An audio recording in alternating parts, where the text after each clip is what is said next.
Okay, and welcome everybody. Welcome to the 13th edition of CIONEXT. We will spend the next hour and a half together with people from around the globe to discuss the future of ERP and how that future of ERP is open. We have prepared a wonderful panel for you today. So we have Stefan Domsch, we have Manish Gupta, Gunnar Hellekson, Breno Gentil, and Marco van Kempen for you, and we will introduce them in more detail in a moment. So I'm very, very happy to welcome all of you. But before we get started, we have a couple of announcements. And the first is, of course, that we would like to thank the sponsor of this conference, and that is Red Hat, who is represented by Gunnar Hellekson here today with us. So thank you, Red Hat. Don't forget to check out CIONET.tv.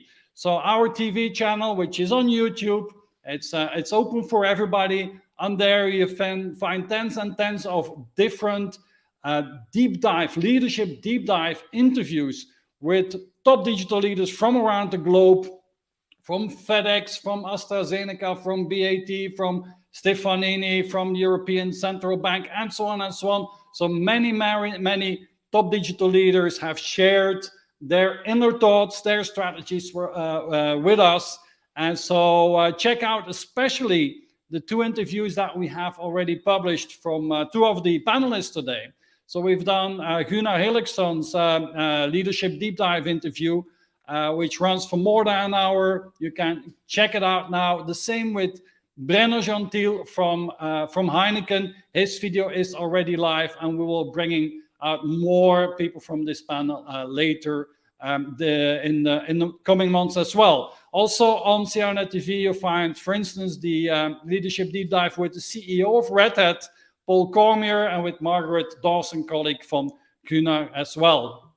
Last announcement is we are running at this moment a small survey, very short survey, where we want to know if our IT and sustainability are they in the same team, really? So if you, so that's what we would like to know from everybody, from our membership and everybody in this conference here. So if you go to link.cionet.com/sus from sustainability, link.cionet.com/sus, spend a couple of minutes so that we have an idea of where IT and sustainability thinking is today. Last announcement is we're bringing out more and more reports. So if you go to cionet.com/reports, that's a new webpage that we recently launched. You find, for instance, a report that we've done together with Hitachi on next generation infrastructure. With LCL, we've done work on sustainability. With Rightflow, we've done a monitor on artificial intelligence. There's many very interesting reports on that website. And so with that, I am going to add our panel that we have here with us today. So let me bring them in one by one and introduce each one of them. And so the first one that I would like to introduce is Stefan Domsch. So Stefan comes to us from Munich, and Stefan is the CIO of TÜV Süd. So a very warm welcome, Stefan. Thank you very much, Hendrik, for having me here and taking the opportunity to talk a little bit about ERP. So maybe Welcome, Stefan. We'll keep it short, and I'll give you more time in a moment. A second guest that I would like to introduce is Manish Gupta. And Manish is the Vice President, Global Enterprise Platforms at Unilever, and you come to us from Singapore. Thanks for having me. Hi, everybody.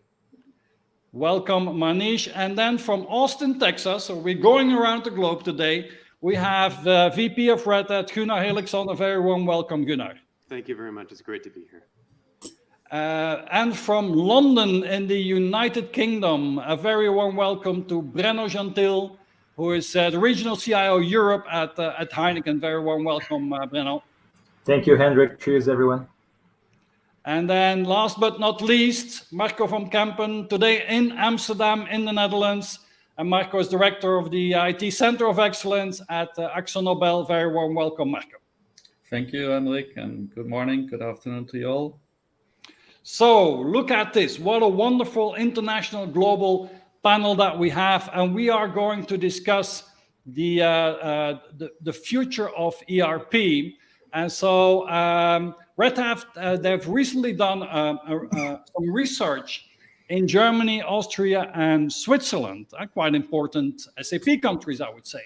And to look at what are the expected benefits that the modernization of SAP and ERP, what is that companies are looking for? And 53% of the participants said that they want to consolidate the SAP application landscape so that they can streamline the portfolio. We'll certainly talk about that. They want to create a better customer experience. Of course, we will need to increase and drive operational efficiency, and we want to have access to real-time data to adapt to changing market conditions. So that are some of the findings that come out of recent research. Now, I've mentioned everybody's name and where you're from, but let's do a little bit more of a detailed introduction. So, Stefan, if you could go first and tell us a little bit more about yourself, your role, TÜV Süd, what is this company all about? And what is the main challenge that your company is facing today? Thanks, Hendrik. Of course. So my name is Stefan Domsch. As Hendrik said, I'm the global CIO of TÜV Süd. And the TÜV Süd is a TIC company. We call ourselves TIC. TIC stands for Testing, Inspection, and Certification. And what we're trying to do is help all people here in the world that technology is not a hindering factor, but we support that technology evolves. And that started 150 years ago when the pressure tanks started to come up, and we had these pressure machines and the tanks exploded. And the people were afraid of these tanks. So TÜV Süd then started to do certification and testing of these tanks that they don't explode, and helped that technology evolves even further. We're now a big company based in Germany, about 25,000 employees in general. We are globally with 50 countries in which we operate, with around about 2,000 locations. And the testing and inspection and certification we're doing is in where we're doing processes, we're doing products, but we're also doing like cars, the driver's license, for example, here in Germany, we're doing, but also from, always say, from the sausage to the nuclear plant. I think we have an expert for everything that does testing. And I think that is the challenge for us as an organization, to be aware of what capabilities we actually have around the globe, as if you are operating in so many different locations and different countries. We have a structure of legal entities all around the globe. So is it always possible to find the right expert to have that knowledge there? That's one of the challenge, and of course the biggest challenge with people right now in this war for talent is to get the right people. We need engineers, so it's not really a species that you can find very easily, and as it's so wide from the nuclear engineers, which is currently a dying industry, but you still need the experts for running down, for example, the nuclear plants. And then, I mean, as this business is so diverse, we focus on a very good backbone. I guess that's when we talk about ERPs in general. So that's a very critical factor for us. But to have that in an 150-year-old company grown environment with different SAP systems, that's now the challenge in IT, to really bring that together and bring that forward. And not just have separated backbone. So I think I can really echo on what you have shared, what comes from Red Hat, that these are the challenges. Yes, We want to do that. We want to consolidate and definitely support the business in knowing what's actually inside the company, and then taking analytics as well to bring even more value to our customers, value that's within our systems and not only just within our engineers. Yeah, and Stefan, you're the CIO of this big organization. Tell us a little bit about your IT organization. How big is that, and how is that organized? Yeah, our IT organization is considered in plan, build, run. We have so to say a central organization that takes care of the central stuff like IT strategy and IT security being a central one. And then for the build part, we are separated in direct alignment with the business functions. So we have 5 different you would call them maybe CIOs of the build function that take care of the different divisions. And a division is, for example, mobility. And then for the infrastructure and the run part, we are organized horizontally. So we have regional hubs in which we then operate. The biggest hub, obviously, is Europe, and it's here in Germany, where we have probably 80% of our systems. And then we have regional hubs all over the world, 2 big hubs with China and Singapore and the Americas region. And then underneath, we have the local entities. Okay. Around about 500 people in IT internally that we have, and obviously about the same amount of external people as well. Okay, thank you for sharing all that, Stefan. I think that gives us a really good picture of who you are, what the organization is, how IT is organized. I would like to ask the same question to Manish now. So, Manish, from Singapore, and I know it's late in the evening, but tell us all about yourself, about Unilever, and what the big challenges are there today. Thank you, Hendrik. Let me first talk a little bit about Unilever, and then I'll talk about myself, and then a little bit about our challenges. So, Unilever probably needs no introduction. I think all of us have probably interacted with the brands we own sometime today, and probably the rest of the day. We are about a 52 billion euro company with 58% of our turnover coming from emerging markets. We operate in 190 countries. We are a company that's more than 100 years old, and almost 3.5 billion people use our products every day. Wow. Our company is driven by our purpose, which is to make sustainable living commonplace. And I can tell you as an insider, I feel it every day. I truly believes in that purpose. We have some amazingly great purposeful brands. So almost 400 household names. 13 of our brands have a turnover of more than €1 billion. And in the Kantar's top 50, 13 brands actually belong to Unilever.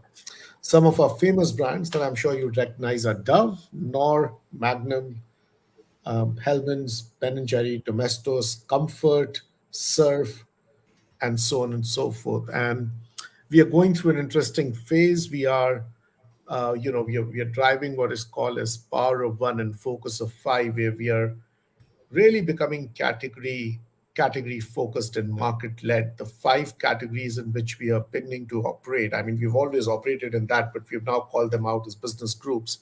Are beauty and well-being, personal care, home care, nutrition, and food. We have about 148,000 people in the organization. And one thing we are really proud about is our gender balanced management, which is 52 to 48 in the favor of females. And 92% of our leaders are actually local to their markets. One other thing we are really proud about is the diversity that we propagate on different dimensions. Not many people know that about 445 million of our spend is with diverse businesses that are owned by underrepresented group. 53% of our plastic packaging is reusable, recyclable, or compostable. And these things are something Unilever is really, really proud of. Some of the other things, we are, as I said earlier, we are a company that's very, very big in emerging markets. Of course, North America continues to be our bigger market. India is massive for us. We are by far, when I was a kid, I still remember the ads I grew up on, and they were all Hindustan Unilever ads. Very, very proud about that. Turkey, Indonesia, Brazil, you name it. I mean, we are everywhere. And yeah, so that's Unilever undergoing a major transformation as we speak. And of course, we hold some really high ranks on the Dow Jones Sustainability Index since 2014. We are the leaders, and we are on the top of the GlobeScan Sustainability for the last 10 years survey. So those are some of our credentials, and I'm sure you can find out more about Unilever on unilever.com. Just a little bit about myself. I live in Singapore. We have a family of 4. I'm kind of outnumbered by the women I live with, 2 daughters and a wife.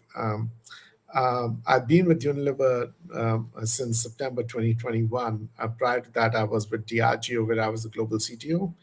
Prior to that, I worked with PepsiCo for 13 years, and then I would start my career at Accenture after my MBA. So being a CPG person pretty much all throughout, and I've really proud and humbled by the brands and the companies I work for. And I think I really think I love CPG, the smell of a plant and the look of a brand on the shelf and the consumer's consumption has always inspired me to do more. And I genuinely have believed that technology, starting from the farm to the fork or the farm to the hair, which I have very little, has a huge role to play. Well, so we are a company that's been an amazing company, and we truly believe in the power of performance, but we also believe in the power of purpose.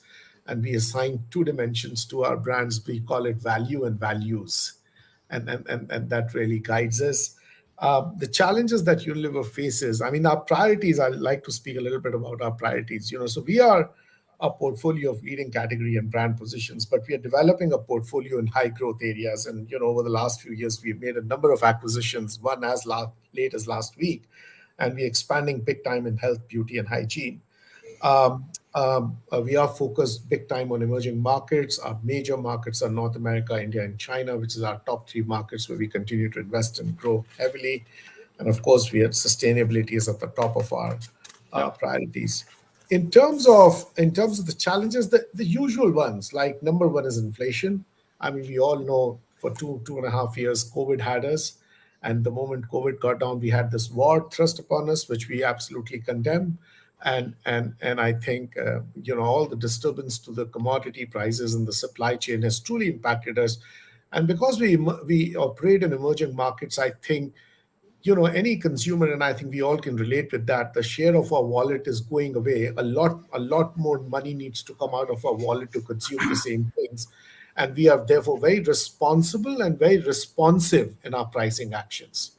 Because things we make and the products we sell actually make up the basket of a consumer in their day-to-day lives. So starting from the morning, you wake up brushing your teeth, to the night you sleep in with probably an ice cream to make up for a good day. So yeah, usual challenges, but we do believe that we have the right ingredients of our leadership, our culture, our purpose, our stamina to be able to overcome this and emerge as even a better company. Okay.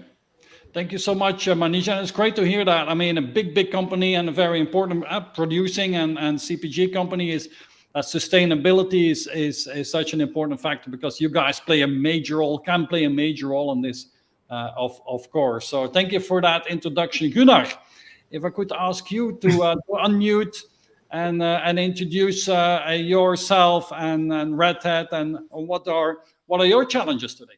Sure. So I'll start, as Manish did, I'll start with Red Hat, and then I'll work my way down to myself.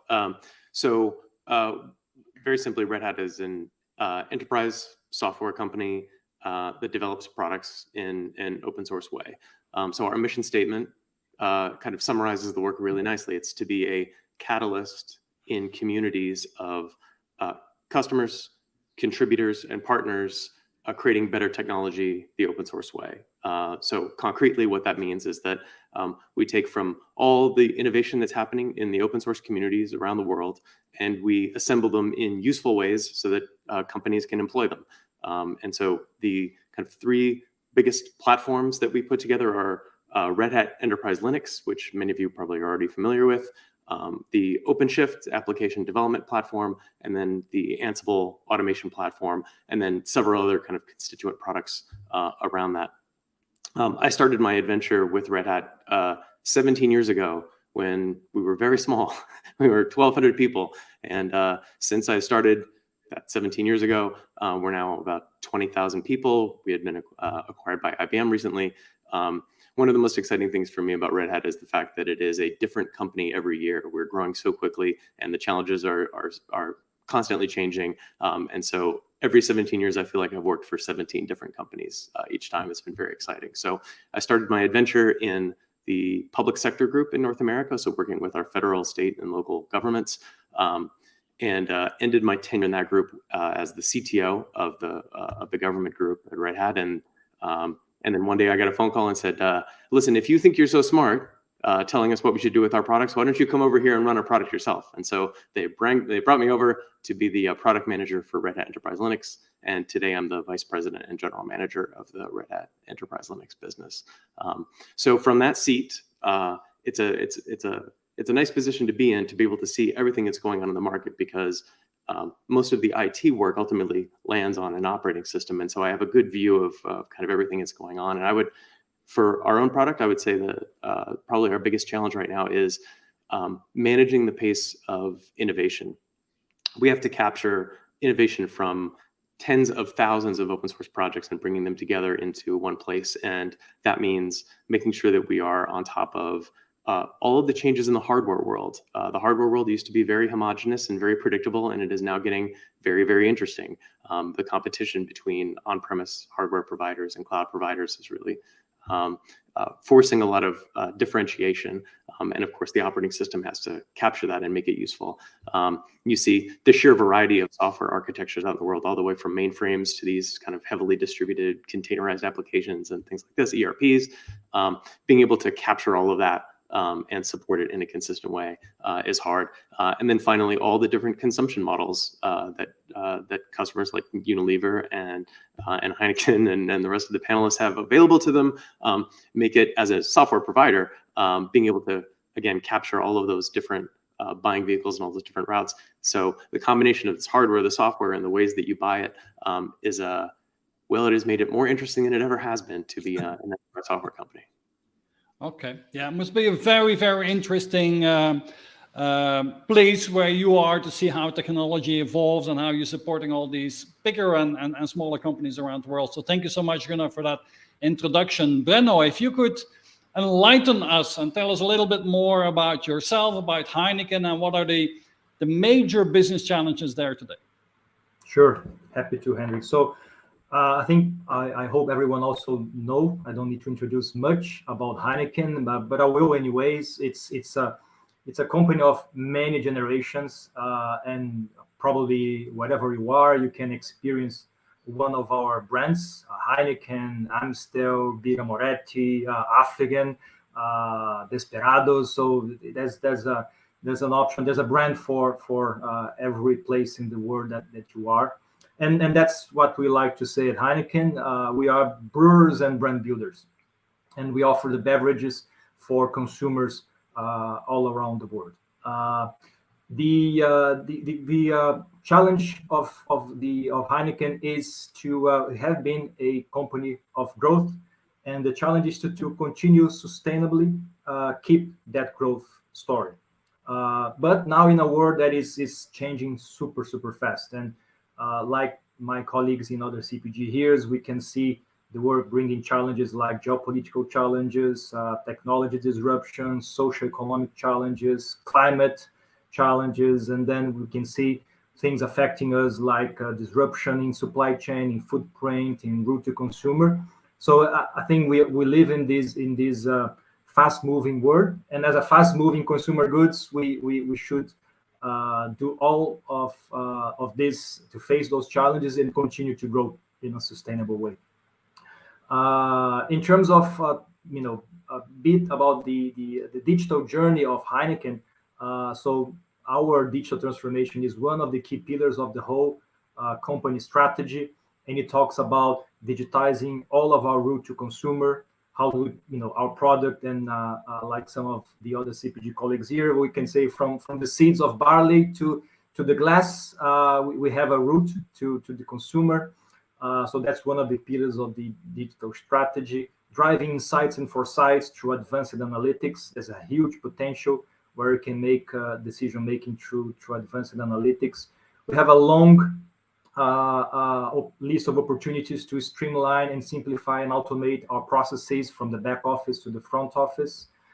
We have something we call to create our digital and secure backbone, and that's where our ERP story is now starting a new chapter, and we can talk more about it. And last but not least, obviously, our people, upskilling and digitizing the skills of our people. Okay. That's the summary of Heineken. Quickly about myself, I joined Heineken only 6 months ago, so it's been a journey, a very exciting journey for me, being in this organization, which I'm very proud of. Previously, I also have been in consumer goods, so 15 years across British American Tobacco, from Brazil in regional roles, in global roles, ended up taking me from a Brazilian living in Rio now to living in London for the past 5 years, and very glad to be here and exchange ideas with all of you. Okay. So originally from the beautiful Rio de Janeiro, Breno, and now in rainy London. I don't understand that, but anyway. So tell us a little bit. My wife tells me the same. Tell me a little bit more about the IT organization. I mean, you're responsible for Europe, the region of Europe. How is IT in general organized at Heineken?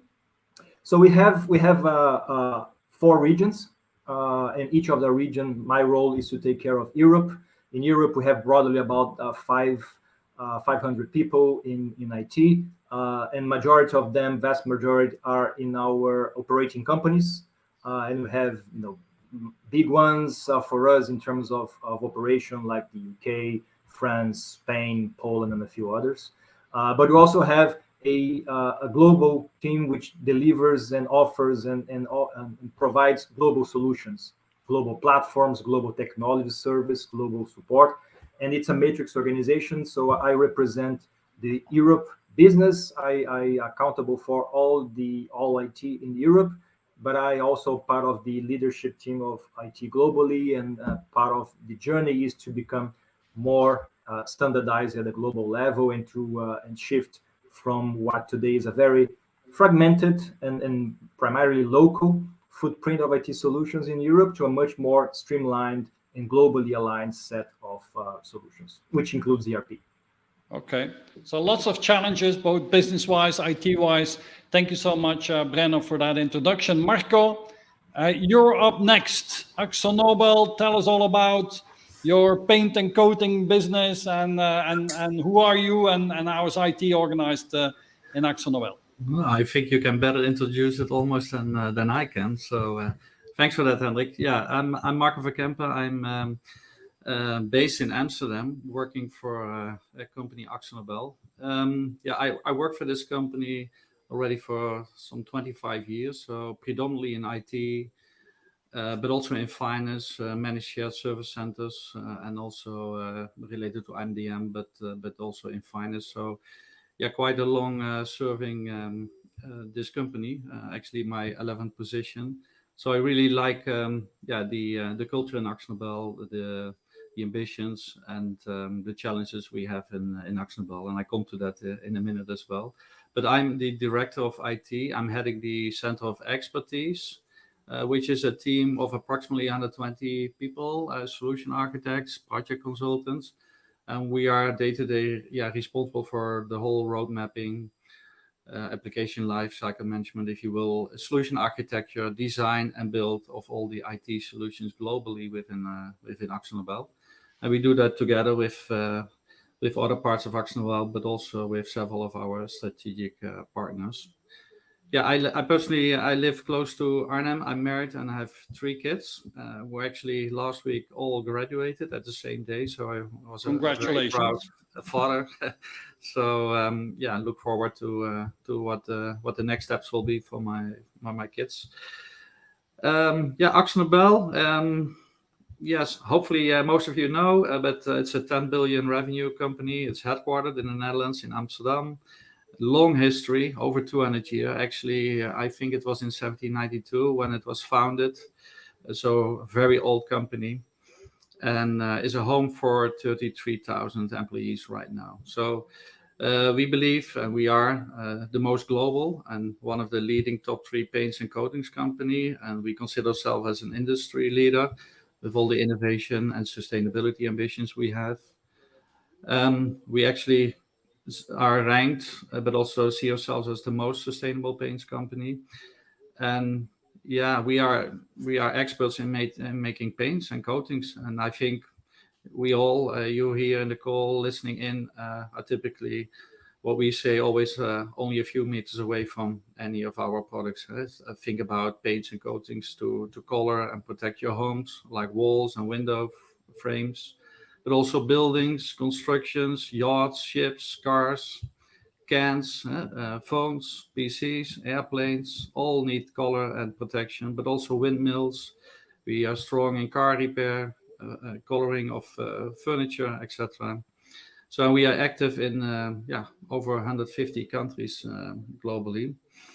So you bring color to the world, then, Marco, basically. Yeah, that's and we try to protect it as well. And that's very good. And we do that through several brands. And I think some key brands to mention maybe here is Dulux, which is known in the paints business, but also international for marine and protective, Sikkens, Interpon, but also AkzoNobel itself is used as a brand. And I think sustainability is in our DNA. I think we are a leader in that space, and we try to reduce our footprint by using green energy, but also reuse of materials, reuse of paints, but also enabling customers to become more sustainable. I think it was last week in the news that we're going to help to paint the biggest wind farm in the world, close to the UK coast, so that it can last for longer. But also we sell paint to shipyard companies where they can run their increasing cost of fuel efficiency when using our paint. So that's a bit in a nutshell AkzoNobel. And I think if you look at our challenge, similar, I think, to most companies right now, we are facing strong increase of raw materials due to COVID, post-COVID consequences, but also still the shutdown in China, for example, recently disrupting the supply chain. So raw material price increase and supply chain challenges are our biggest challenge right now. So that is resulting into a strong focus on margin management to make sure that we increase our prices to protect our margins, but also see how we can improve our supply chain, how we manage the supply chain in our organization, and work on the inventory levels to make sure that we can produce what we can ship to our customers. Okay. So that's a little bit on what we do. So we all have many challenges, large organizations, huge organizations around the table here, with lots of challenges in this, let's say, interesting times that we live in at the moment. So we know what the business challenges are. Now to support the business, we need good infrastructure, we need good platforms, we need good systems to make sure that we can do the transformations that are necessary. And so for that, we need good ERP and other standard platforms, let's say. So let's talk about that. So let's talk about the current state of ERP and your ERP strategies and your platform strategies that we have in the different companies with us here today. So Stefan, if I could ask you again to start with that. What is the current situation of SAP ERP platforms in TÜV Süd, and what is your plan? Where are you going to? All right. I mean, we are an SAP company. I think we were the first company, or the biggest company first to introduce R2. So that's really a long history that we have with SAP. So that's our main backbone for our finance processes and everything around that. We have operational systems, satellites, connected to that, but we have a huge SAP backbone. And so I think we got a wake-up call from SAP a couple of years ago when they said, yeah, we're going to switch off R3 in 2025. I mean, nobody believed it at this point, it will be 2025. But I think then when we started to think about, okay, what's the challenge? What do we have to do? And then, I mean, S4 and HANA, so S4 and HANA and HANA as a database came into the picture. And of course, then you need, or you try to find a way, what's the future. And as I previously said, we have many SAP systems. And so therefore, you have to face the challenge of consolidation. And I think consolidation and also harmonization, standardization, that's the part of where we thought this is now a chance for us to use S4 as a vehicle, because usually, I mean, if you have legal entities, they don't want to go in standardization because they truly believe that they are so special that nothing should be changed and everything is perfect. And then you hear the slogan of never touch a running system, so don't bother us with that. But I mean, if you anyway have to take the opportunity to go with S4 and you said, okay, there is no way around that, we have to do that, then you start to think, how could you actually go in consolidation? And obviously at the first step, you have the question of whether you want to go greenfield or brownfield. And that really is a really interesting question, because I mean, you have a running system, so probably you would say, okay, don't touch it too much because it needs to run in the future. On the other hand, you have with S4, you have a lot of different things put in there, so you don't want to lose the future. So therefore, we started a journey on understanding in which direction we want to go, and it's not one or the other way. We have not really finally decided on where to go, but I think the general direction is we want to harmonize and standardize as much as we can. We want to take the best out of S4, and where the S4 world is different than the old R3 world. We definitely want to go more greenfield approached processes, but we realize that in this huge environment, it's not just the SAP system. It's always the people think it's just the SAP system, but it's the ecosystem that has been built around these systems. So therefore, my aim is, I mean, we cannot destabilize this environment. We can't put millions of hours in also now changing the surrounding systems. So that's where we need to be careful. So our strategy is, of course, to go on S4. Our strategy was then as well to think about the satellites, and I mean cloud systems coming into place, like SuccessFactors, like CRM cloud systems. And I think we also took the opportunity to think, how would our future landscape look like with the option of actually putting in more of these cloud systems into our environment. I mean, with HR or with HCM, you don't have the 100% clear view on where you actually will go there, but there's also a bit more time. But that's probably to structure that. And I think the last step, where we have not finally yet decided on where to go, is probably the question, do we want to go cloud or do we want to stay on premise? I mean, every SAP is pushing you hard in this direction because they want to have your money. But I always said, I mean, as long as I have a data center, it needs to be utilized, and I don't need to make a margin in my data center. And that's a different thing to SAP or to everyone like AWS or somebody else. They need to make a margin. I don't need to make a margin. That's why, I mean, keep your data local is a question. But that's the last step we want to decide once we have the final architecture. Yeah, that's certainly an interesting topic to discuss in a moment here. What's the big hosting question, and is that a way to optimize costs, keep it on prem or not, and and why are you not, for heaven's sake, Stefan, why aren't you going to the cloud completely?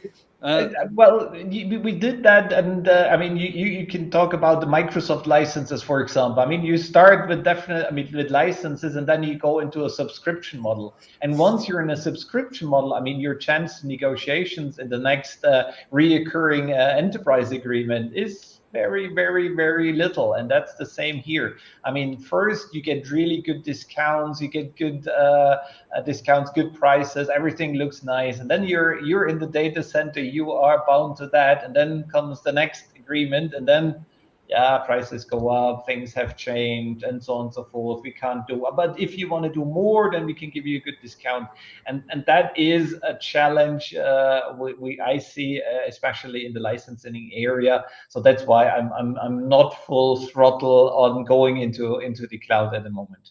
Okay. So if I could maybe summarize, you said, I understood you come from like 13 different SAP systems today. Is that correct? Correct. Yeah. I mean, 4 main, but 13 in general. Yeah. And you want to consolidate to 1 or 2? Is that already decided, 1 or 2, or? No, it's not really decided. I mean, probably be one HR system, one SAP or ERP system. That's probably the direction. But we have one specialty in one of the systems, so we might have a second one as well, or we do Germany international. But that didn't help us in the past, so that's why I would think it's more into one. Okay, so consolidation is an important thing. Then harmonization, selecting your CRM system is still on the decision path, I think, and then also simplifying. I mean, like many organizations, you have thousands of customizations into SAP. So an important thing is also to reduce that and to standardize and to stay closer to the systems by working with one data model and so on and so on. So thank you. I think we've got a first good picture of the situation at TÜV Süd. Manish, why don't you enlighten us? What's the current and the future state of ERP at Unilever? Sure, Hendrik. Thank you, and thank you, Stefan, for that very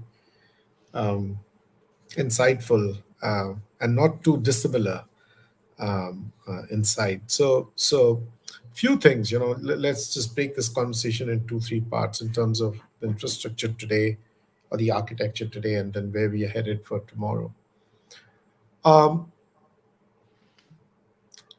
mean, I'll start by saying that for the company of our size and scale, we literally just have 4 ERP systems, and the entire world runs on those 4.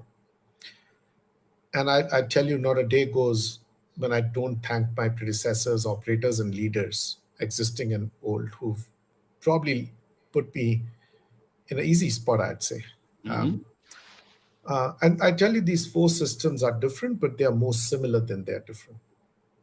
And it's really powerful for people who run SAP. They'll recognize, I mean, companies of our size and scale run systems running into middle double digits, south of 20, if not north of 20. So that's one. So 4 ERPs, all SAPs, kind of the footprint of the entire world. I'll not get into details of how the world maps into these 4 ERPs. But it's by region mainly, right? Your 4 SAPs are by region, right? Yeah, and each of the SAP, all the categories. So if you look at China, it would run on an ERP instance, but all categories, whether it's home care, personal care, food, or whatever, will run on this one system, right? What is very important to understand about Unilever is the maturity of this organization in terms of the way we organize as what we call as UniOps under our leader, Steve. Remember, I talked to you about the shift that we are making, and we call it the power of 1 and the focus of 5. And I always take the analogy of a burger. These 5 business groups are the 5 fillings. On the top, the slice of the burger is a thin corporate center which develops strategies, capital allocation, and external stakeholders. And the bottom part of the burger is where we sit, which is the business operations, the heartbeat of Unilever, as Alan, our CEO, calls it. And the core muscle of this heartbeat is SAP, right? Unilever runs on SAP, right? Absolutely world-class team of people and leaders who run this infrastructure and keep us in our jobs. Like Stefan, obviously around this core, if IT was a tree, SAP is the trunk. And we've got a number of solutions. So imagine Unilever where each of our domains are united by a common SAP, but each of the domains, like a consumer domain or a customer domain or a supplier domain or an R&D domain or a finance domain, actually have a core for themselves as well. Like, we run Workday for HR, we run Salesforce on the customer side. And I'm not going to get into every software that we run. We run SAP for R&D as well. We have got one of the best installations of PLM. And these in turn are surrounded by satellite systems that could be from SAP or may not be from SAP, right? So, but I really think that it's a beautiful architecture. It's composable architecture, right? I think if I, when I have to describe it in simple words, our core is SAP. We've got some amazing best-of-breed cloud-enabled solutions. And all these are weaved together through a beautiful enterprise business integration layer that we have, kind of APIs that kind of connect these systems. Mm-hmm. So that's Unilever. At this point in time, I'm driving what I'd call as the softer harmonization. So our SAPs may be regional in their postures, but I have now one team running all of SAP. So instead of having regional teams, what we're doing is we've got a front office in SAP, and these are leaders who manage the business relationship, qualify the business requirements, develop proposals for new businesses that get acquired or divested. There's the middle office, which is obviously the core, which is running on DevOps. So we are really experimenting big time with DevOps in partnership with our partners. And it's yielding amazing results. And then we've got the infrastructure office, which again is completely running all of these SAP ecosystems. We run more than 400 plus services on SAP. So while you may think ECC, the BW, we have a lot of HANA. And we run EWM, we run Global AATP, we run Ariba, we run Fieldglass. And all these technologies are global technologies that are piped into all the markets that leverage these technologies. Yeah, so it's really important that we get that. We are making a very, very interesting journey. We just finished moving one of our largest instances, one of the 4, completely to the cloud, on a private cloud, by the way, Stefan. And we should exchange some notes. Very proud about the work we've done. It's stabilizing, but it's completely on the cloud. Yeah, and it's probably, I'm told, one of the largest global implementations that of anywhere in a CPG company. I obviously did the Diageo cloud migration for the entire company on a single instance. So that was even very good. It is also important to understand that Unilever, as I said earlier, is an acquisitive state of mind right now. It's a company that's reorienting its portfolio. In the last 3 years, we would have sold, and I don't have the exact numbers right now, but 30 plus companies and bought 30 plus companies. Some of these companies have come with their own ITs. And these are all, in relative scheme of things, they're big companies. They're like 200, 300 million, but in the Unilever scheme of things, we are very conscious about the fact that these speedboats are not slowed down because of a mothership. But we are also conscious about the fact that these speedboats don't sink because of an unwanted hole in them. And the model that we are creating that weaves these small companies through a tier 2 ERP strategy is something that we are wonderfully carving, where we are looking at an alternative ERP, and we are yet to firmly decide what that's going to be. And we have a number of installations of other tier 2 ERP, because some of these businesses sell in eaches. They don't sell in cases or pallets, right? They are direct to consumer businesses. They're born in the internet companies that have been acquired by Unilever, right? And it is imperative that while we let these companies be agile, our reputation is as good as the reputation of any of our constituent parts. And I think that's a strategy that we are really working on. By no means it is over. So my immediate next steps are to move our infrastructure to the cloud and really probably eliminate the data center. Stefan, and we should talk about it because I heard your views. Where are we headed in the future? We are thinking of building a consolidation, what I'd call as a financial unification workbench, which is not just about consolidation, mind you. And it's about creating that layer which kind of makes this business a little more immune to the changes that we keep making with the portfolio of businesses that we run, and hides the complexity of the underlying ERP till we eventually move to being maybe a S4HANA shop. But there's gone are the days when organizations are going to give you billions of dollars, and number of years that I've spent my career already, and wait for another ERP transition. It has to be agile, it has to be fast, there's very little patience, and all the action is in the front office, consumer and customer centric part of the world, and experiences are becoming really important. So I think it's really important to understand where we are headed. We'll continue to invest in world-class technologies that deliver world-class experiences. The structure that we have, I think, is ahead of its time. Under Steve's leadership, we really run our organization, the UniOps organization, on 3 axes.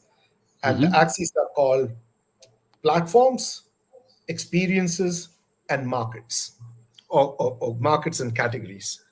And we are pivoting ourselves very subtly in the way the business is repivoting itself. Platforms is all about technology and data and security that are delivered as services.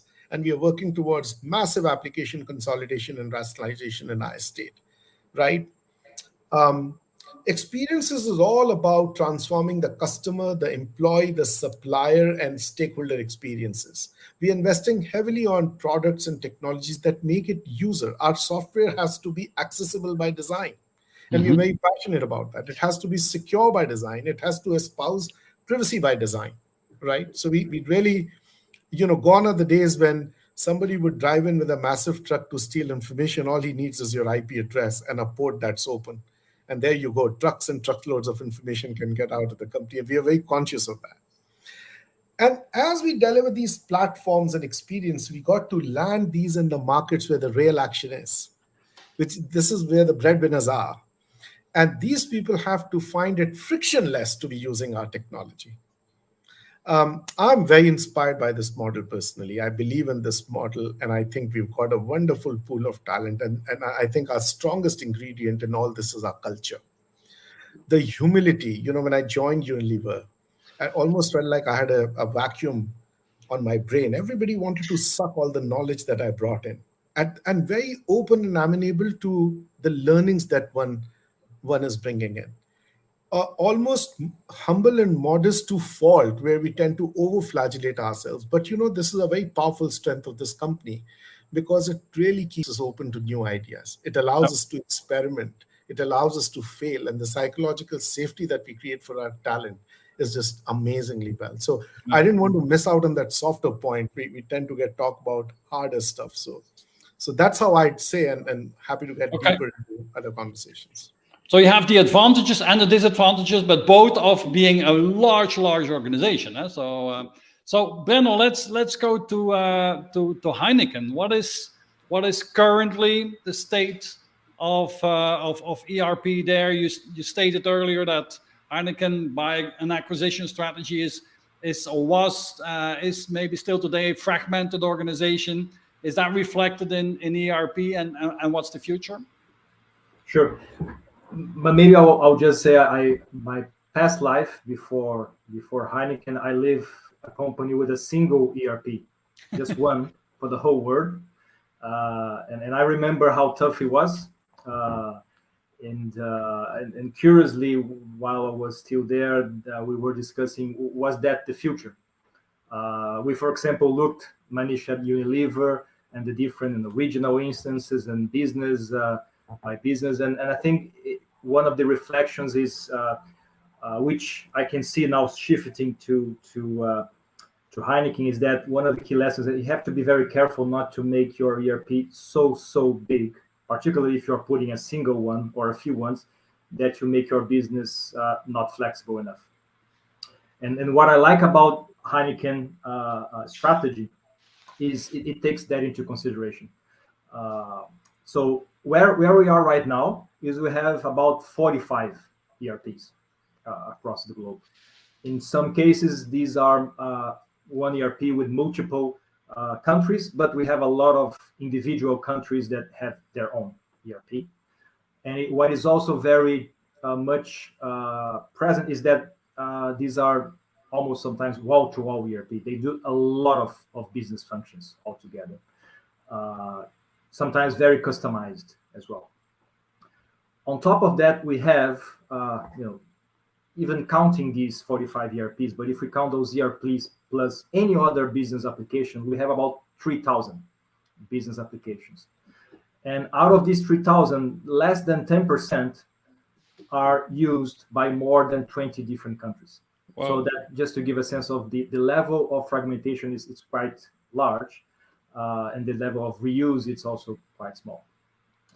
Where we are going to is a strategy we call 3 circles, or some people might call 3 tiers.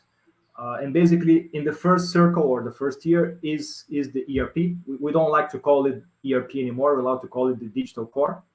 Why? Because yes, it's going to be an ERP. Yes, it's going to be SAP, HANA in the cloud. But what it does is the minimum set of major business processes that are going to be common across all of the countries in the world. So we are consciously making it small, lean, but it has to be the same for everyone. It will reinforce also consistent data across everyone, but the scope of it will be the minimum that we need to enforce all of the countries to use. That's the first tier, the first circle. The second circle, or the second tier, is what we call business applications. And these are primarily, if not all, modern cloud business applications, which will be different according to the business area that they address. So it can be CRM and Salesforce automation with Salesforce. It can be SNOP with a platform like Blue Yonder or FutureMaster. It can be success factors for HR, and that goes on. And that's the layer where we start to allow some differentiation. So it doesn't mean that we can have 10 different ones, but if I have a good reason to have 2 CRM platforms, and we do have Microsoft for simpler operations and Salesforce for more complex ones, they can coexist. I also can have for SNOP a simpler one or a more complex one. And there's also a commercial aspect of this, because I think, as Stefan said, sometimes if you put all your eggs in the same basket, you go into the same provider, you completely lose your leverage commercially. So it's also a risk. But it's also a conscious choice that there's no one size fits all. Some of our businesses are really simple. We operate from the big volumes of Brazil to other small countries in Africa, and imposing the same thing for everyone doesn't necessarily make sense. So that's why the first circle of ERP is small, it's lean, everyone has to use it. The second layer of the business applications, that's where we can start to allow some differentiation. And then there comes the third layer, which we call the digital products. And these are the areas where we can really start to even differentiate more, because those are the products that we can develop on top of the business platforms. So I'll give the example of Salesforce as a platform, allows us to maybe develop an amazing, image shelf recognition in Brazil that is used by other countries. And I can also develop a great AI recommendation application for my reps in a different country. That's where I can establish a balance between giving autonomy to our countries where we have a lot of power to innovate, because that's where our business happens. But we keep the consistency of these business platforms and consistency of the underlying data. So that is our journey. It's not an easy one, because synchronizing all of these changes, some of these things are happening, so I can introduce some of these business platforms ahead of the ERP, and then I will bring the ERP and complement the integration. The complexity of creating the right sequence for these things to happen is challenging, but we believe that's the best we should do, so that we can also combine with our business, that we cannot simply ask the business to stop and only do this for the next 5 years. So that's our challenge to achieve.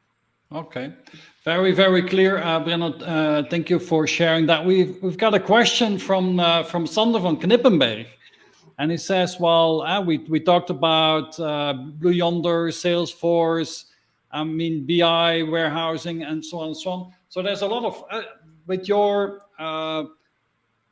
framework where you have a core lean SAP, and then the circle around that with the business applications, and then the digital products. Where do you do that integration? How easy is that integration? We talked about APIs and microservices before. Yeah, so that pushes the whole model, the three circle pushes integration to really step change from in a few years where we did most of point-to-point integration. We need to create an integration strategy that is designed for reuse. And the best way to design for reuse is to go for API and to go for microservices. And that's part of probably the best recommended way is to leverage APIs and microservices, which is also have to be designed really, really well, because the API platforms are also not so cheap to have. And then you have to be very careful how you design, how you use them. But definitely the most flexible way is to go towards API and microservices. Okay, cool. Thank you so much, Marco. Let's go to the AkzoNobel story. Where are you today with your ERP and other platforms, and what's the future looking like? Yeah, let me talk a little bit indeed about the situation at AkzoNobel on the ERP landscape. I think AkzoNobel inherited a very complex ERP landscape due to a large M&A agenda we had in the past. But also historically, AkzoNobel was really very decentralized, organized. It was almost like managed like a financial holding, I would say. But in the recent years, we really have reshaped the AkzoNobel into a paints and coatings company, which is a very focused company, and hence also much more centrally organized. And yeah, that enables us also to look at our ERP landscape, and hence we have started a very large ERP consolidation program. We call it PRISM.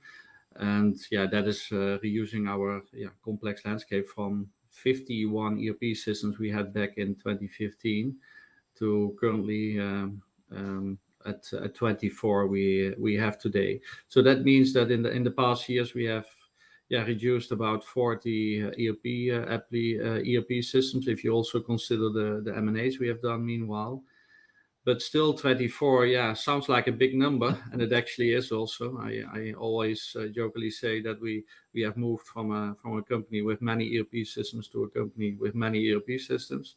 All the efforts despite that, but I think it's also fair to say that we have 4 key ERP systems which actually represent 95% of our business. So actually the larger part of our business is running on 4 ERP systems, and even one of them is already representing about 2/3 of the company. So we indeed also are SAP focused, especially on the ERP part.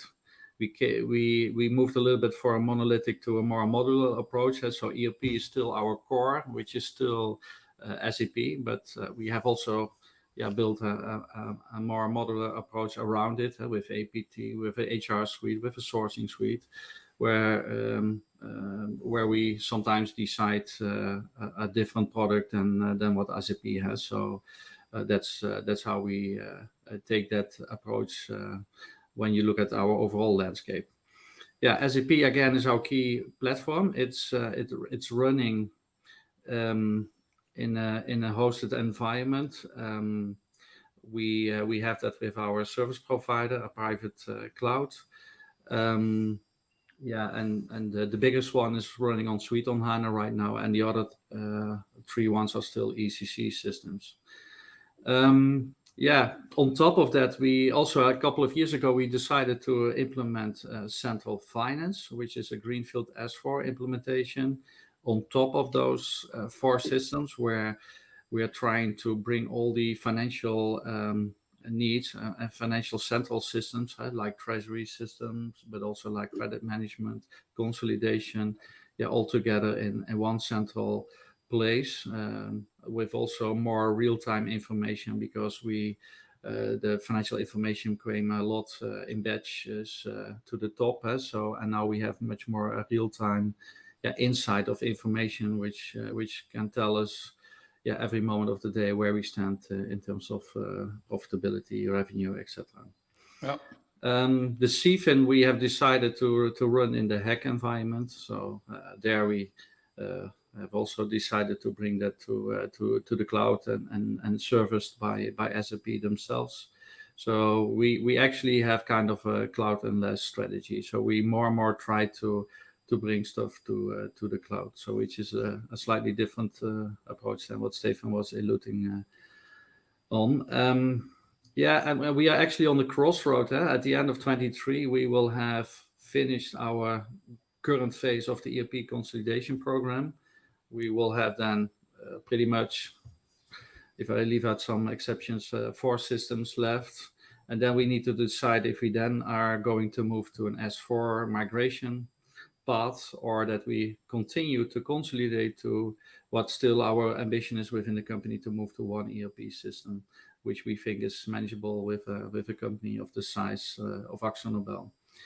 It's a bit of a balanced a choice and considerations we need to make there, because we have S4 enablers, value generators, but also consolidation of ERP platforms brings value to our company, because like I said, we are much more a central organized company with centralized supply chain and warehousing functions. So more and more we see that business units are combining these kind of activities, like distribution, warehouses, manufacturing.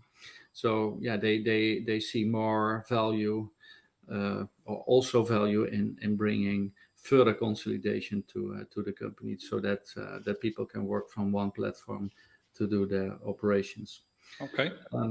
That's a little bit where we stand. It's quite enabled with a global process organization we have now in place, which helps us to achieve for more standardization in processes. And that's what we do. And if you were talking about business applications earlier, I think in total we have about 800 business applications right now next to our ERP systems. And we try to reduce that successfully, by the way, for some years now, by 8 to 10% per annum. Okay. So that's a little bit the complexity and the challenges we have in AkzoNobel. And okay, super. With that, we have a really good overview, I think, of the 4 SAP organizations, let's call them, in the panel here. Gunnar, how do you look at this? You've been digesting all this great input. If you unmute yourself, what's your view on this state, and where do you also see your role in helping these companies in their consolidation and the harmonization and the simplification? It's fascinating. Thank you, everybody. I have a whole page of notes here. This has been really interesting. I think you're familiar with Conway's law, right? This is the rule that says that a system will reflect the structure of the organization that built it.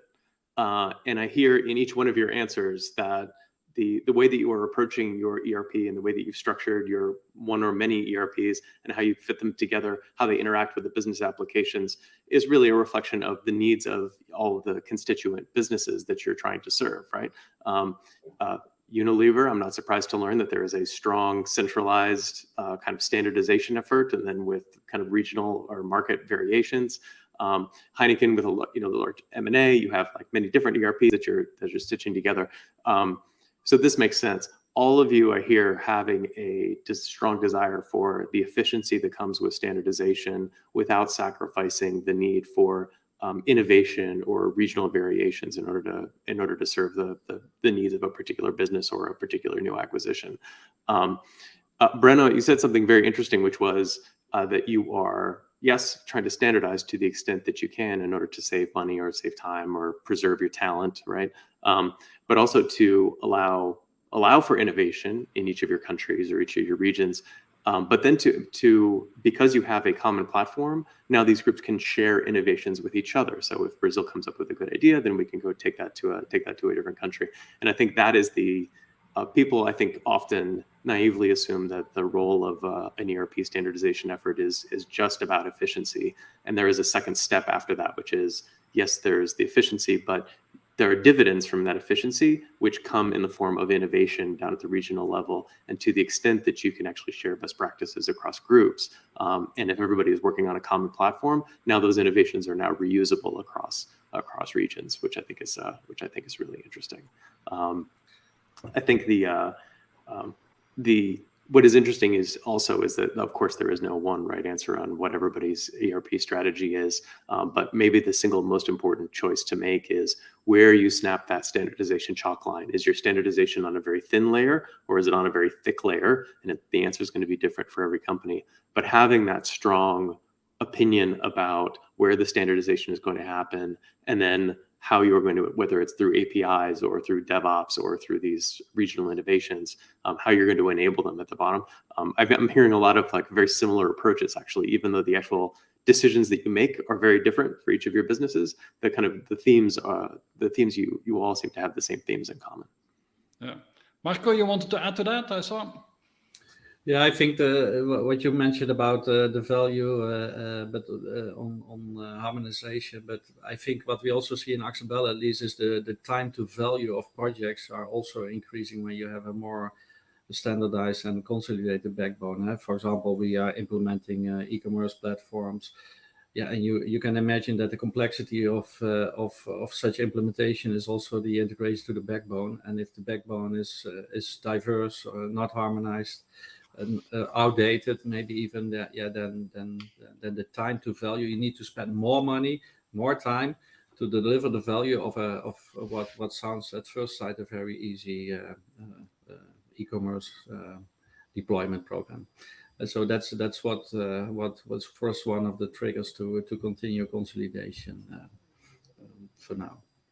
Okay, one thing that I learned in the preparation of this conference, something that stood out for me was, Manish, from you talked about application BMI, the body mass index of your company. So how many applications have you running? And I noted 3,000, I noted 800. So how do you do that? How do you reduce? How do you make your company more lean? How do you get rid of these thousands of different applications? What's best practice there? Thank you. In fact, I'm thinking of a patent on that term, by the way. My whole concept, and I talk a lot through analogies and similes, but I always say that Unilever is getting ready for the Olympics. And if each application is a high jumper or an athlete performing in that Olympic, they need to shed weight. They need to perform at their best to make that javelin throw or take that high jump or run the marathon. And today, a lot of our applications, including SAP, have attained more calories in than calories out. And therefore, they've gotten some flab in the gut and the weight here around the stomach. And we need to shed that weight, whether it's through custom-built code, whether it's through non-standardization. And we have come up with this formula where we have now applied it to about 20% of our asset base, where we are measuring the application BMI. And exactly like your body mass index, it's got a numerator and a denominator, and the numerator is made up of everything that creates calories in. And the denominator, interestingly, is number of users and the usage of that application, right? So It's a complex thing. We are trying to bring it from theory to practice, but I tell you, it's really powerful. And it's stuck on with the management. It's stuck on with the leadership. They get it instantly, saying, "Yeah, PMI is bad. We got to bring it." And so, you got to have lesser applications, and then each of those applications need to become a lot lighter so that they're ready for the Olympics. And if these applications are great, then Unilever is great. We are also introducing a term called the Commonality Index, right? Which is how common are these applications? Like I have 4 SAP instances, and I think people who are running multiple instances of SAP, more than 10 or 15, you might want to do this thing called the Commonality Index, and you'd be surprised. I always say that we are more common than different. My leader, Sam, she's driving this concept of, 70% standardization, 20% differentiation, and 10% innovation, right? I mean, sure, and we are driving this concept of service-wrapped assets built on products, built on platforms. And then my famous thing is if I want to make bread on gas, then I shouldn't be having to mine coal every time. I should be able to turn the knob and make it low or high to be able to cook my bread, right? So it's an interesting concept which is trying to make the organization lighter in its posture and reduce the technology debt. There's a lot more devil is in the detail on this one, so happy to engage on this.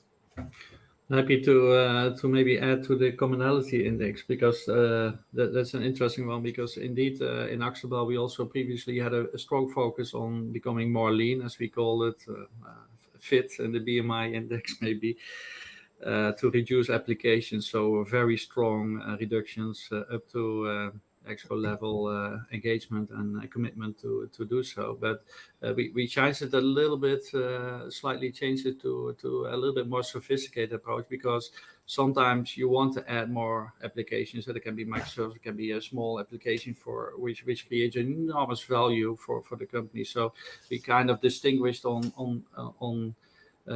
not desired complexity and desired complexity, and the not desired complexity, or maybe the overlapping, the number of ERP systems. You don't need 20 e-commerce platforms, you don't need 20 service management solutions, because that you can do with fewer ones. But sometimes there are very niche elements where you can maybe say, I just don't allow it for the sake of the number of applications, but it can be a generous a great value for the company to still do, right? So that's why we took a little bit more sophisticated approach, but still the pressure on taking out duplicates and taking out the complexity where it is not desired is a big program. And maybe for the ERP part, we try to keep the ERP stable and have everything in there, force the people to really have that as the single point of truth, and then build more or less and with low code micro apps around that. So enterprise service bus in between, and then trying to really get this fast, maybe even 2-speed IT. I don't want to have the same agile principles in my ERP system, and then have it decoupled and have the rest of the world being more modern, where they can try things out. That's when we went into low-code environments, even to support agile development, or where they could even try out things. If in the classic development, you always had these long-term projects, and maybe at the end they didn't even know why they started it. But here you have the ability to really do that around, but don't go back into your backbone. The ERP needs to be stable. There needs to be a common source. It shouldn't be too big. I guess that was also a lessons learned taken from that. Have it as clean as possible, and have maybe other things around that, but not into SAP, because we're trying with our thousands of set programs and set tables for the migration, and that's painful. So try to reduce that, and that's a good opportunity. But that's where we are going to have these satellites around there, and don't touch the ERP core, and don't put everything into the core. Okay, clear. I wanted to bring in another discussion point, and it's a question from Koen van Loo, and it says, well, and it's to Breno, but I think to the whole panel here. If we have a strategy of a core ERP and then satellite platforms around it, how do you harmonize your data, how you sync, how you master your data in this? Breno, maybe you can start with that. Sure. So different companies might call it different way, but I think that the basis of this is an enterprise data model, which basically is agnostic to the platform or agnostic to the ERP, but this should be like the master of all of the data standards for the organization. And if you change your ERP, if you change your business platforms, that should remain. And that's what we are putting in place at Heineken, an enterprise data model.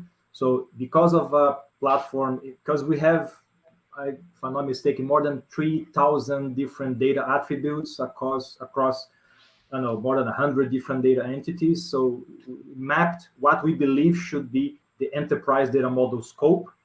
And in this scope, we have data entities which are used by different platforms, like customer, product, and you go on. The definition of those standards should not be driven just by one particular project or one particular function, but should be agreed for the whole organization. And that's the role of the enterprise data model, which is governed by a particular person that leads data governance across the organization. Okay. Seems like we're all in violent agreement on this topic, if I see the heads nodding. Especially the organization. I think it's key to have the data model. I fully agree, but it will only work if you have the organization to govern this data, that it doesn't float around. Because, I mean, you have clever people and they have clever ideas. And if you don't have this governed body, that's what we put in. So we thought it won't only work if we have really this governance structure around a master data. Correct, yeah. Okay. And I would not even limit to master data, but data in general.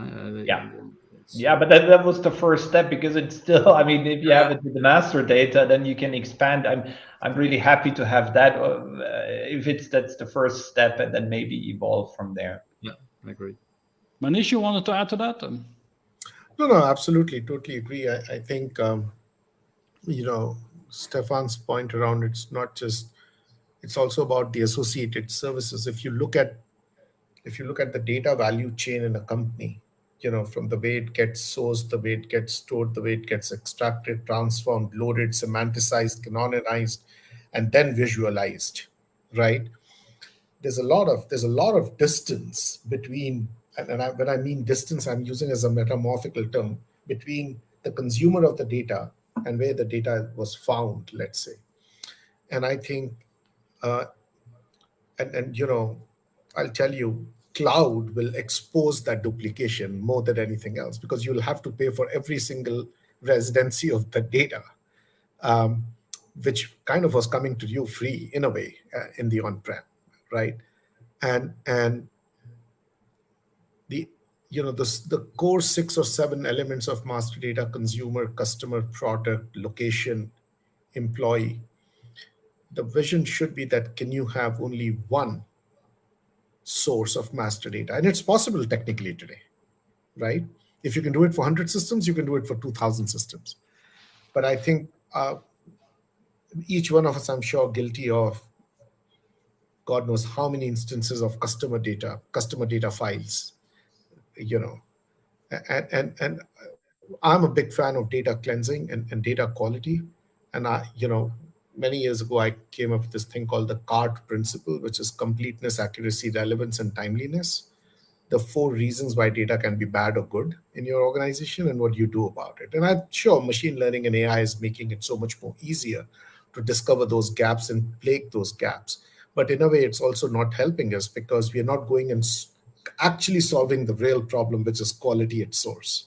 So totally agree. And data is the underlying blood that's running into this vessel called the organization. And if it's not good, then the health of the organization is not going to be good. Okay.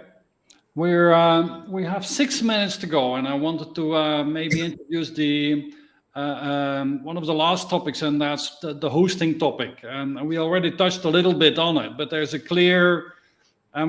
there's different views on this, I think. So several of you said we go cloud first, or we go 100% cloud? But then how about vendor lock-in, about cost and price increases and so on? So how can we manage that? How can big organizations manage the dependency and the cost dependency of cloud computing, so that we can work a little bit with Stefan here, and who has a clear data center strategy, which is of course appreciated as well. So, I mean, I can go look. The cloudification of an enterprise is happening in many ways. There's this whole private cloud, and then there's investing in the SaaS applications where you're not even, you're basically leveraging something on the cloud, right? And I think, to me, your worries are fair, but I think there are two important enablers, and one is what I call as monitorability, and the second is what I call as competition. The reality is, and I just hope that it continues, if you look 3 years ago, and if you look at the mix of the cloud revenues of the three big players whom I'm not going to name, and if you look at now, the equation's getting a lot more balanced. And that industry itself is getting a little more fragmented, if I may say, for the benefit of us as consumers.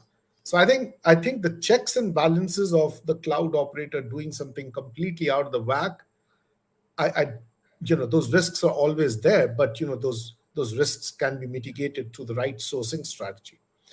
Where I'm realizing in my 4 or 5 years of my career on the cloud and monitoring cloud is organizations still treat cloud as a data center that's outside their premise. And nothing can be farther from the truth, right? Cloud is a whole different way of working. It's not just hosting it somewhere. It's about DevOps. It's about bringing agility. It's about responsiveness. It's about integration.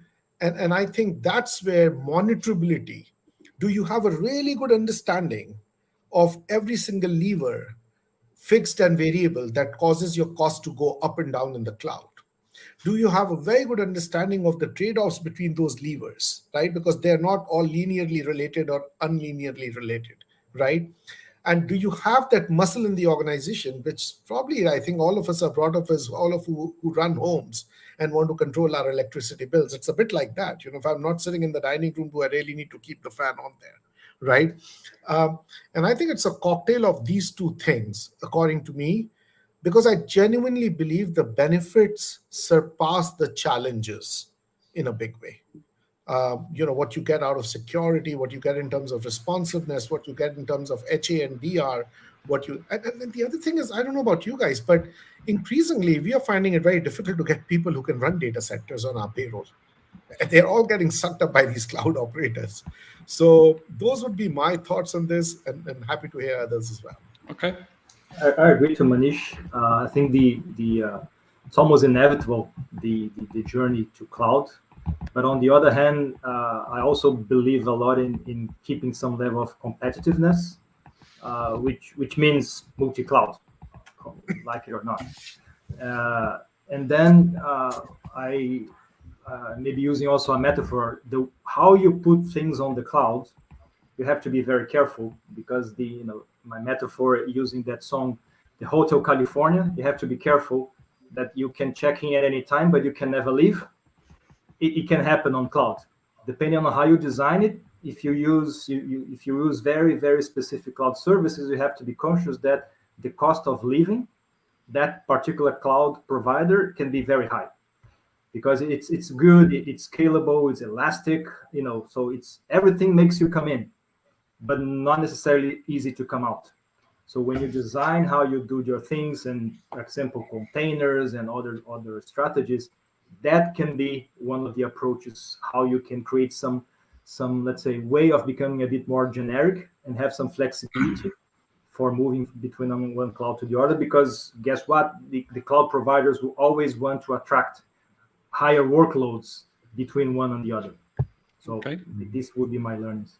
It's also how you want to organize it. We have a very outsourced model, and I think if you have a certain limitation on resources, I think we as a IM organization, AkzoNobel, can add more value by process knowledge, integration knowledge, data modeling, rather than running a data center. So we think that our teams are more value adding by these more advanced data modeling, process knowledge, integration knowledge. So that's why we also we have that cloudification. And I think we had some projects where we just wanted to have a quick test, a sandbox.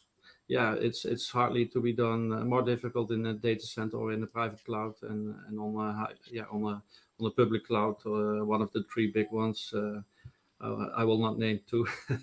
Yeah, you can do that within hours. So that's flexibility is also something we like. Balanced. I would say balanced cloud strategy. That's the key for me. I mean, you don't put everything in your data center. I mean, public cloud services like Microsoft Office. I mean, there is no point in doing it and having Exchange on premise. That's for sure.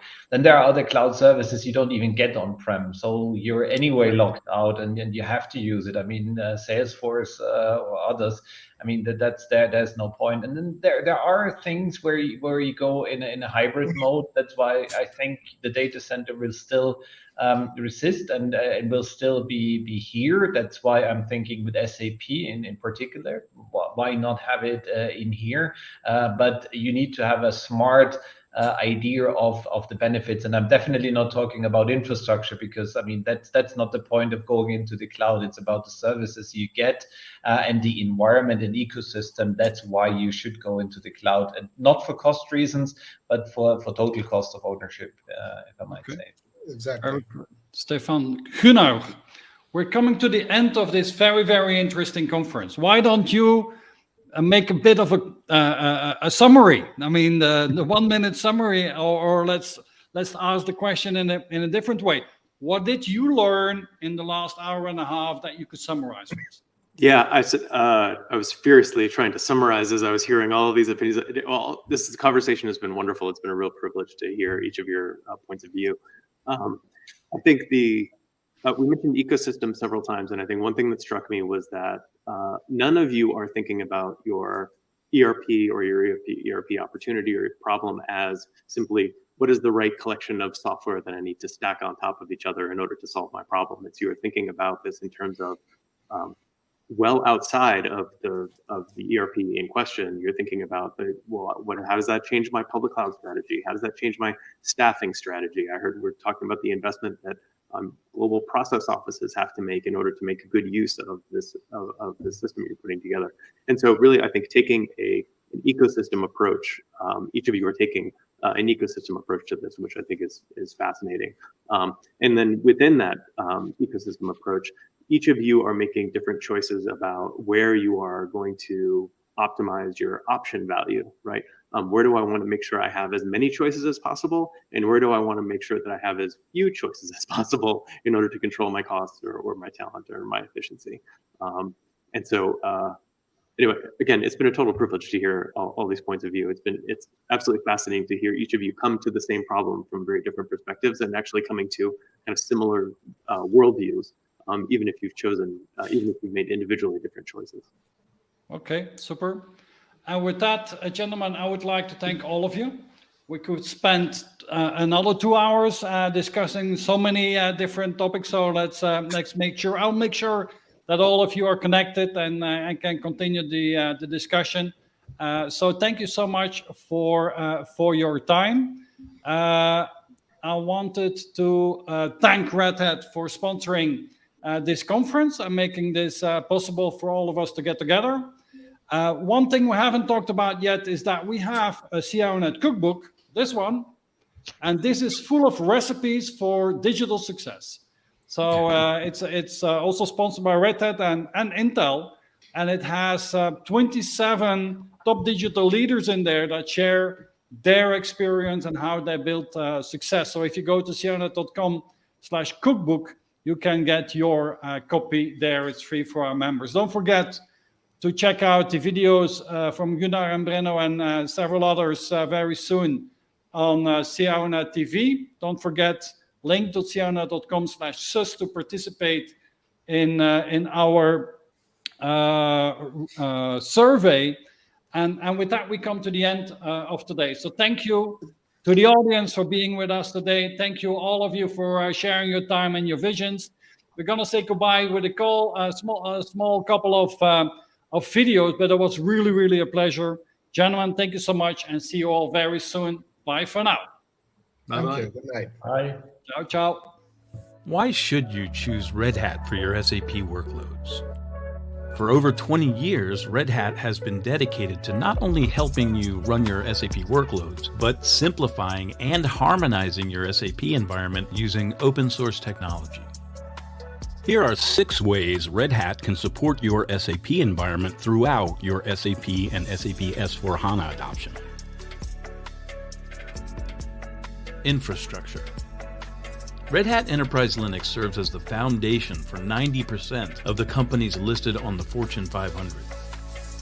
Why? Because we provide a flexible, stable, fast, and more secure platform on which to run applications, including SAP solutions. Automation. We have the solutions you need to automate your SAP environment, whether it's to automate migration or begin a new implementation. But automation doesn't just end with the migration and installation of SAP systems. We can support you on your entire journey by automating management tasks in day 2 operations and helping you to reduce costs, time, and effort. Modernization. As an SAP customer, you want to keep your digital core clean in order to stay agile and flexible into the future. So you may be considering side-by-side extensibility. Red Hat Openshift can help. It's a runtime environment, but also a development environment. This means you can run your cloud-native applications and also migrate and modernize legacy SAP and non-SAP applications all in one place. Integration. The more data and applications you can integrate, the better it is for your business. Red Hat's integration middleware solutions allow you to not only integrate your SAP applications with the SAP Business Technology Platform, but to also integrate your legacy SAP and non-SAP applications together. Interoperability. You need the ability to run your SAP applications wherever you want, whether it's with one of the cloud providers in the public cloud, in your own private cloud, on-premise, or some combination of all 3. With Red Hat OpenShift, you have the flexibility to run your applications on whatever platform you choose using containers, making it easy to migrate from one platform to another whenever necessary. Data intelligence. Make the most of your data by connecting sources together to apply artificial intelligence and machine learning to give insights to support your data-driven processes and spur on innovation. Access, combine, and leverage SAP and non-SAP data sources using Red Hat OpenShift and Red Hat OpenShift Data Foundation. Together, they provide the foundation to run SAP data intelligence on-premise or in public cloud, providing a complete, certified, end-to-end platform for any workload. Choose the Red Hat portfolio to run SAP with confidence from migration onward. Simplify environment complexity by modernizing your application platform, and extend your SAP capabilities as you look to future innovation. Let our experience, technology, and collaboration with SAP help your organization succeed now and in the future. Red Hat for SAP. Open for business.